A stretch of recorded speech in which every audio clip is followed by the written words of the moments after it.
এগৰাকী কণমানি এজন বৃদ্ধৰ কামনাৰ বলি হোৱাৰ ঘটনাত জোকাৰিছে আজি নাজিৰা শিমলুগুৰি আটাবাৰী খন্দিকৈকত জঘন্য ঘটনা। এইবাৰ এগৰাকী কণমানি এজন বৃদ্ধৰ কামনাৰ বলি হোৱাৰ গুৰুতৰ অভিযোগ। শিমলুগুৰি আটাবাৰী এজন বৃদ্ধৰ দ্বাৰা এগৰাকী কণমানি প্ৰথম শ্ৰেণীৰ ছাত্ৰীক যৌন নিৰ্যাতন। নিজকে কংগ্ৰেছ কৰ্মী বুলি পৰিচয় দি অহা বুদ্ধেশ্বৰ শইকীয়াক শিমলুগুৰি আৰক্ষীয়ে আটক কৰে। ঘটনা সন্দৰ্ভত পৰিয়ালৰ লোকে শিমলুগুৰি আৰক্ষী থানাত এজাহাৰ দাখিল কৰে। 50 ঊৰ্ধৰ বুদ্ধেশ্বৰ শইকীয়াক উচিত শাস্তিৰ দাবী পৰিয়াল তথা বীৰলাচি থানাৰ। পূৰ্বে এনেধৰণৰ ঘটনা সংঘটিত কৰি অহাৰ অভিযোগ স্থানীয় ৰাইজৰ। মুখ্যমন্ত্ৰী তথা আৰক্ষীৰ উচ্চপদস্থ বিষয়াক সম্পূৰ্ণ ঘটনা গুৰুত্ব সহকাৰে ল'বলৈ আহ্বান পৰিয়াল তথা ৰাইজৰ। অপৰাধী বুদ্ধেশ্বৰ শইকীয়াক ফাঁচীৰ দাবী একাংশ।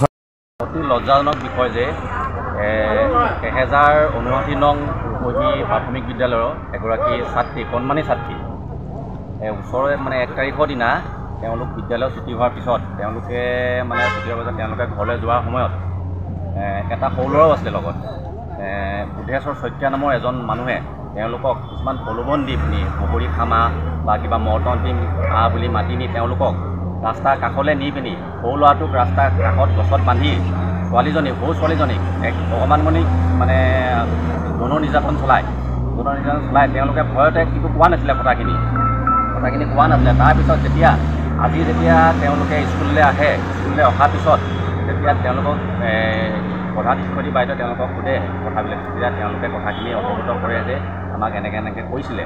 তাৰপিছতহে কথাটো ওলোৱাৰ পিছত তেতিয়া আমাৰ আজি শিমলুগুৰি থানাৰ পৰা আজি স্কুললৈ গৈছিলে। স্কুললৈ যোৱাৰ পিছত তেওঁলোকক কথাবিলাক লোৱাৰ পিছত আজি নাজিৰাৰ পৰা তেওঁক কৰায়ত্ব কৰিলে। কিন্তু পুলিচ প্ৰশাসনে কৰায়ত্ব কৰিলেই নহ'ব, উচিত শাস্তি দিব লাগিব। যদি পুলিচ প্ৰশাসনে শাস্তি দিব নোৱাৰে আমাক দি দিয়ক, আমি তেওঁলোকক বিধি ব্যৱস্থা ল'ম। তেওঁৰ ওপৰত আমি যি কৰিব লাগে আমি কৰিম।